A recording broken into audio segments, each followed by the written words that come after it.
So in this Crypto.com tutorial video, I'll be showing you guys how to buy gift cards on Crypto.com. So once you open up the Crypto.com app, I want you to go to the home screen here, go to this top right area to where it says Pay, and press on Pay.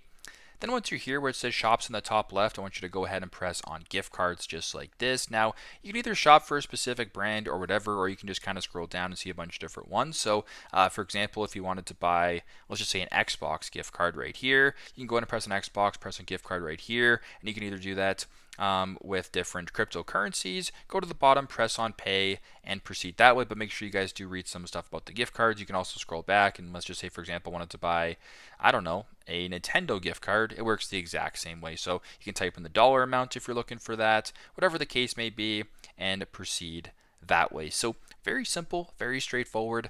This is how to buy gift cards on Crypto.com. Thanks again for watching, and I hope this video helps.